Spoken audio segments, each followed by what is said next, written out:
Welcome to Amanda Hall's Psychic Mini Workshop Series here on Facebook Live on every Wednesday afternoon, just noon here in Australia on the Gold Coast. We're not on daylight saving here as the rest of the country is, so you might need to adjust your clocks and your watches to sort of tune into us at your local time. So it's 12:30 or high noon here on Eastern Standard Time in Australia. And this week I'm happy to talk about that our workshop's going to be focusing on angels and guides. I've had many requests from many of our viewers asking me, when are you going to do a workshop on angels and guides, Amanda? It would be really loved to sort of hear your philosophy, your version of how you believe that our angels and guides work for us. So let's get some T's and C's out of the road first. First and foremost, this is not a section of my life where I actually give away free readings. It is purely a teaching workshop that I work here every Wednesday afternoon on Facebook Live. We're up to workshop number 35 in the series. So it's a time where I like to spend the time to sort of get to know you.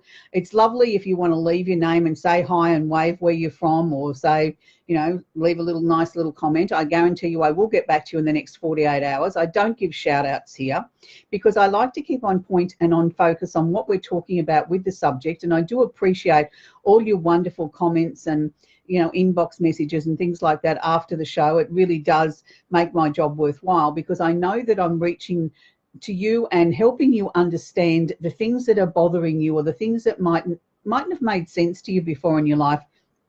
And by working with this series of workshops, it's giving you a more rounded education on some of the ways to look at spirituality, psychic areas, and astrology in our lives. So for those of you that aren't familiar, I do a show previously to this on the A1R Psychic Radio Network and Moonstruck TV out of the Washington district in the US of A. So it's 10 p.m. Eastern on a Tuesday night in the US of A, or high noon here in Queensland in Australia at lunchtime on a Wednesday. So both of these shows will be uploaded to my Facebook workshops and shows page. I have a dedicated page where you can catch up on previous episodes or just catch up on this episode so that you can find the two shows will be uploaded there in the next 48 hours. And that just gives you a chance to watch them back to back because they are two completely different shows. On A1R Psychic Radio, I feature a card of the week. We do feature the candle of the week that we'll be working with on the workshop, but then I have a glimpse around the solar system, the glimpse around the universe, and we also feature a little astrological lesson as well. And I take 2 free readings during that half-hour show.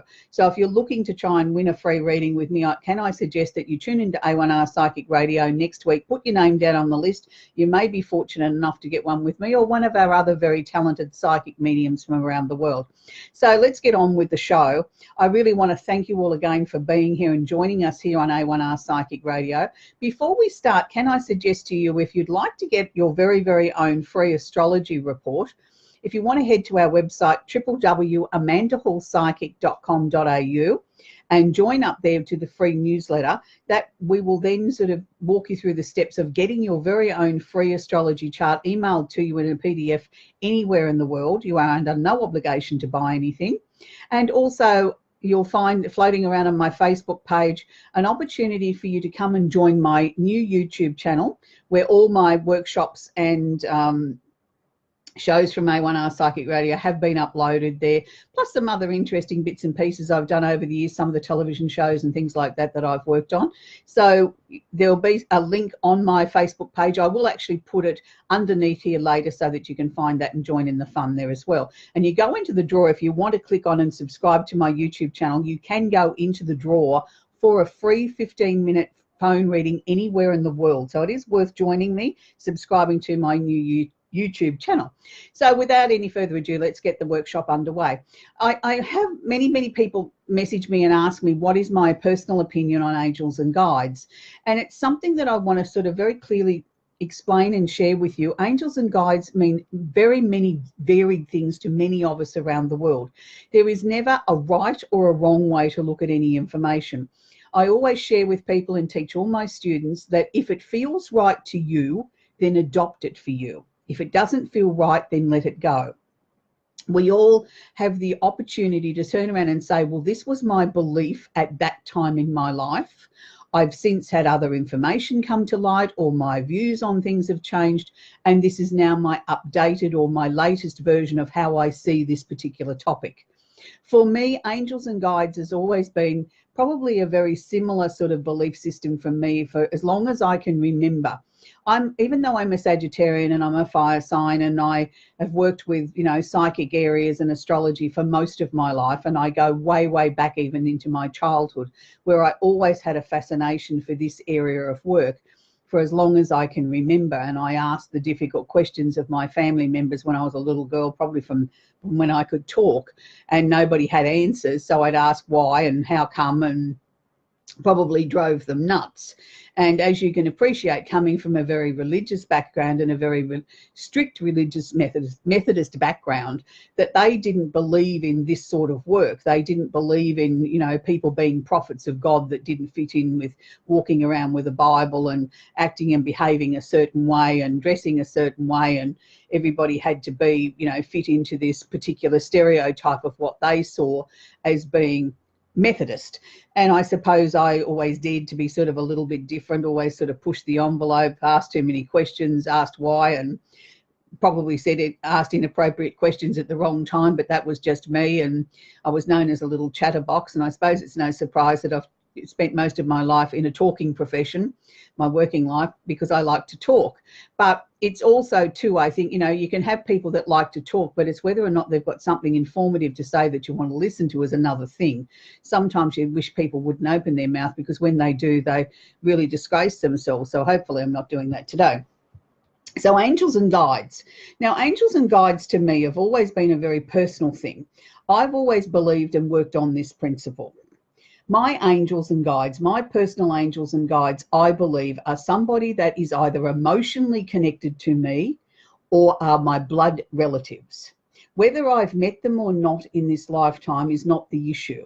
For whatever reason, if I haven't met them and I didn't know them as a child growing up before they passed over, I must have struck a chord with them that they wish to take me under their wing or to make me their project to help guide me throughout my life. Now, the reasons why I say this is I cannot understand why anybody who was not emotionally connected to me or had some sort of reason to look at what I was doing would be interested, bothered, or take the time to put their energy, their dedication, their wisdom into a total stranger.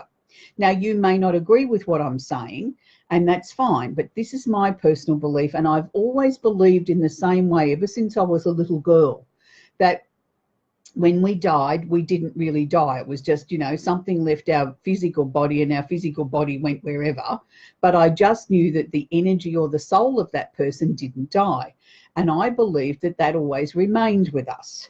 That person or that connection always remained with us. And I can remember lots of people talking about different things when I was a little girl that, before you'd get the notification of the death, in those days there wasn't a lot of telephones and things like that, that you had, only every 10th house might have had a telephone, and, messages came by telegrams and things like that, that people would say things like, when they found out at the precise time Granddad died, that they'd had what they thought was, somebody in their room or somebody saying goodbye to them, or Granddad kneeling over the bed, and the older members of the family would say, that's ridiculous, don't be silly, you must have dreamt it.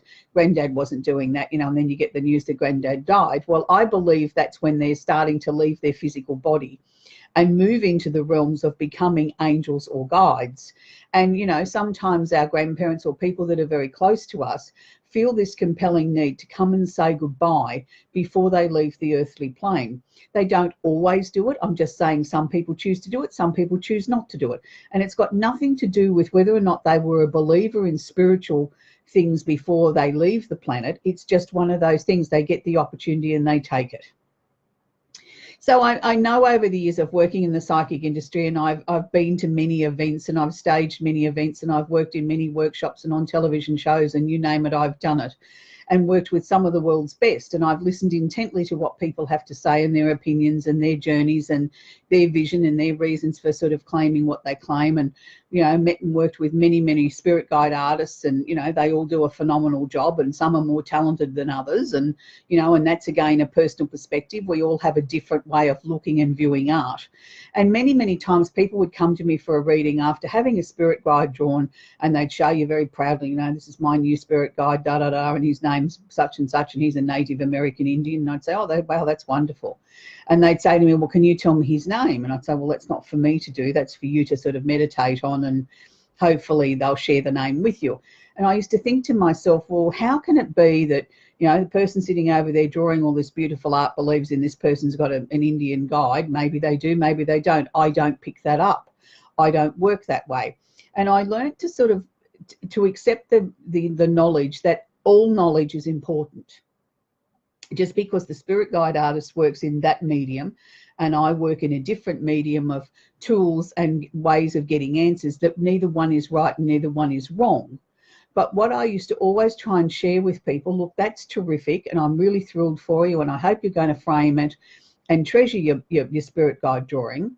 But I also want you to think of, is there somebody else that might be close to you that might have passed over that you think that might be there to help you? You know, did you have an extra special connection with your grandmother? Did you have an extra special connection with an aunt that you mightn't have met, but everybody in the family says, oh boy, you're like Auntie Rosie. You know, you even walk like her, you even talk like her, and you sort of think, well, who's Auntie Rosie? You know, I've never met the woman. Why do they keep talking about her?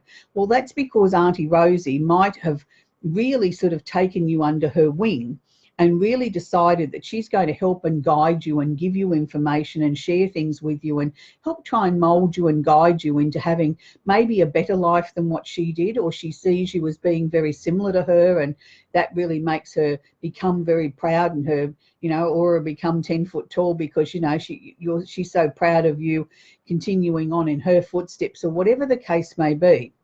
So there's many, many schools of thought at where our angels and guides come from. And many people talk about, you know, there's a gatekeeper, or there's one particular like head honcho guide that sort of keeps everybody else in line or in control. That's probably true. We probably do all have one main bossy angel or guide that's, you know, in charge of the situation. Otherwise it'd be a free-for-all and nothing would get done. But I also sort of believe that our angels and guides change from time to time. They change in many different ways, depending on what's going on in our lives and what we need.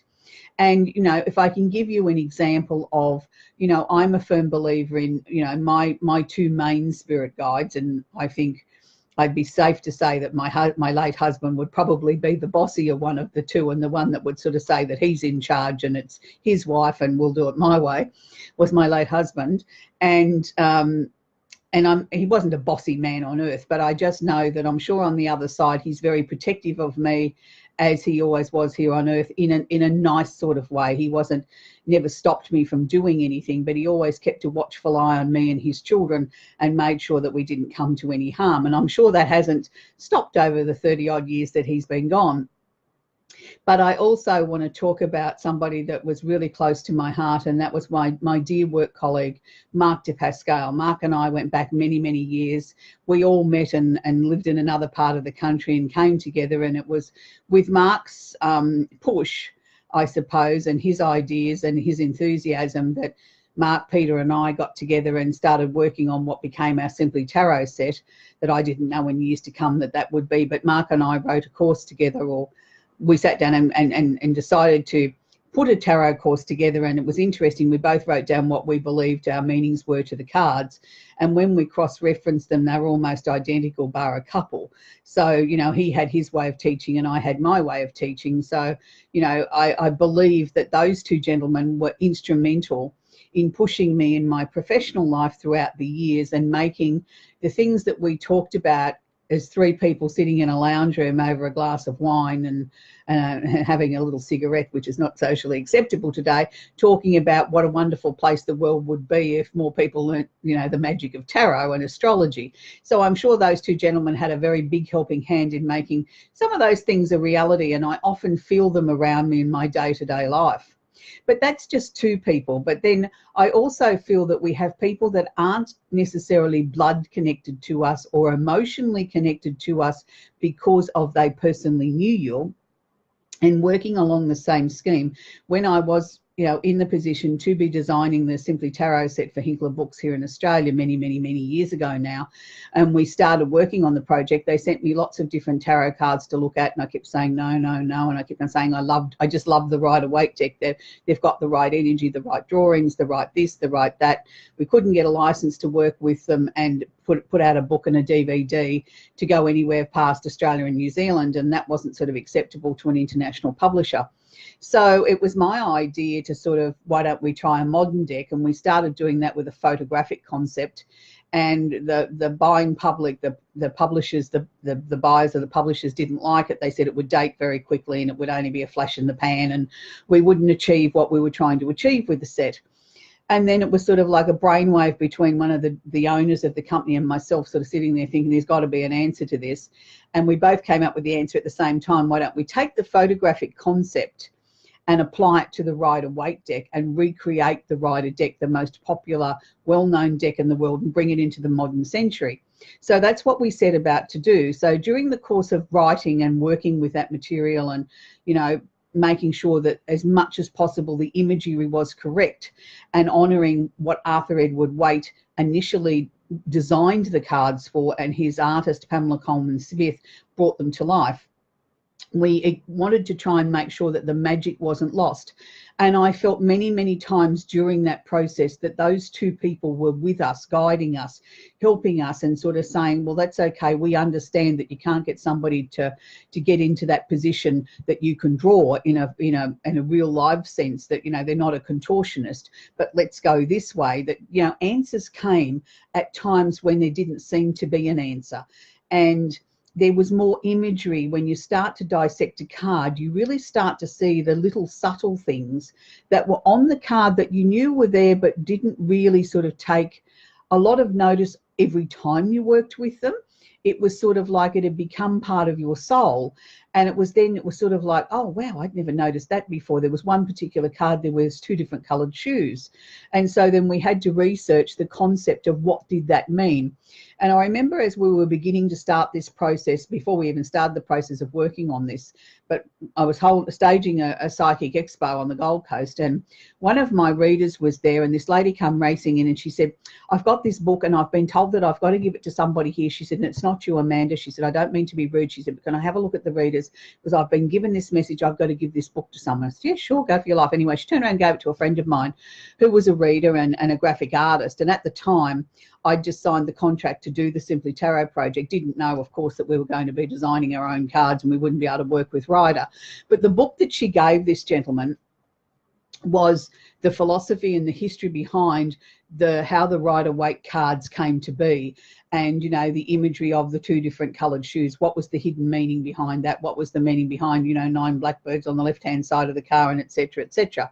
And he took that book home and he studied it, and he said, yes, that's all very interesting. I don't know why this woman gave it to me, Amanda. He said, I don't actually work with the Rider cards. And I said, well, don't throw it out. Oh, he said, I'd never do that. He said, it's a beautiful old book. He said, I'll just put it up on the shelf. Well, as time transpired, and he ended up being the graphic artist that worked on our cards and our photographer, because he had a photography television background, that book became an invaluable resource for all of us to go to when we didn't have an answer for why there had to be two different coloured shoes. When, we'd send the card into the publisher and the art department would say, well, can't have that, they've got to be uniform. We'd say, well, then we'd have to come back with the reasons why. No, they must be two different colours for this reason. So that book became a resource that we wouldn't have had and wouldn't have even known existed had not that, I believe, happened from our spirit guides and, our angels looking after us in the name of Pamela Coleman Smith and Arthur Edward Waite. So that just sort of helps you understand a little bit about how sometimes our angels and guides work with us and help us, guide us into areas of our lives. So for those of you that believe that you've got Cleopatra looking after you, or Princess Diana, or Mark Twain, or whoever it might be, that's fine. That's your belief system. I'm not going to argue with you. That's terrific.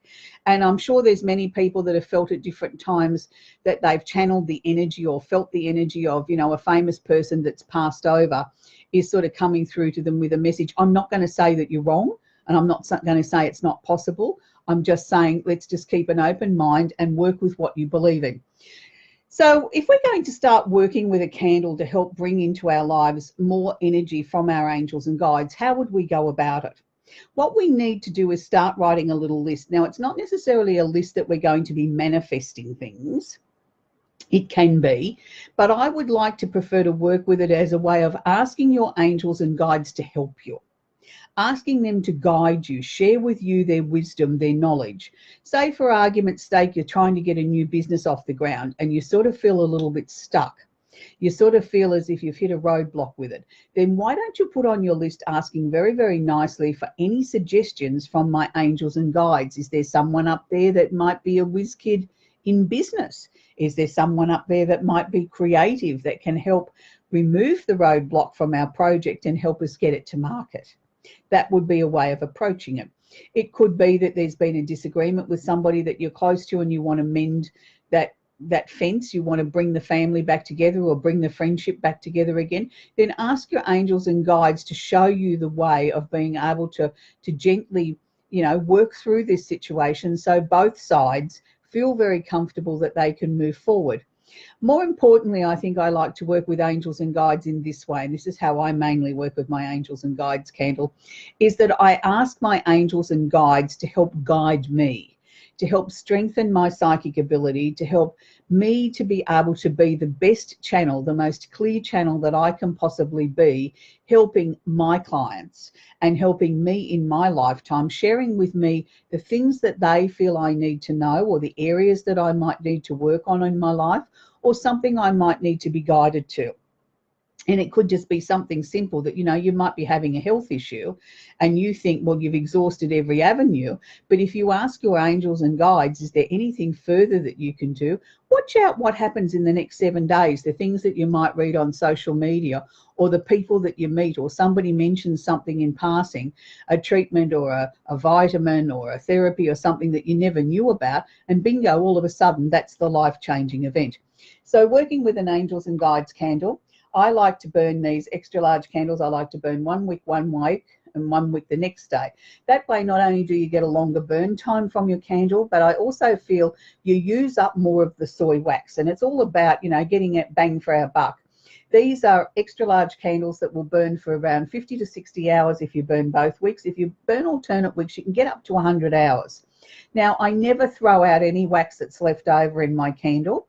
If I'm, burning a candle between 15 minutes to 2 hours a day, please don't ever leave your candle unattended. Even in the safest of environments, accidents can happen. A piece of paper can blow over and catch on fire, and the next thing you know, the house is on fire. So please, we don't want any accidents. Always make sure that you place your candle on a coaster. I prefer a cork one, putting that on the furniture, then putting your list underneath that and the coaster of what you're sending out to your angels and guides, writing a second list so that you can read it out aloud as you're going to light it, and remember, burning it for 15 minutes to 2 hours a day. For those of you that have got leftover soy wax from your candle after burning it, or you don't feel that you can sit with your candle, you might want to use this alternative, which is a melt warmer. These are electric. They are, here in Australia, retail for around about $15. Pick them up at the local market. You might find them in your variety store. I'm sure you can find them in many places. Some places called tart warmers, wax warmers, but they're a melt warmer here in Australia. And they're a great way of taking half a teaspoon out of your candle, putting it in the melt warmer, again, writing your list, popping the underneath your melt warmer, putting your melt warmer always on a coaster, good habit to get into, and then you can walk away and you can leave that going.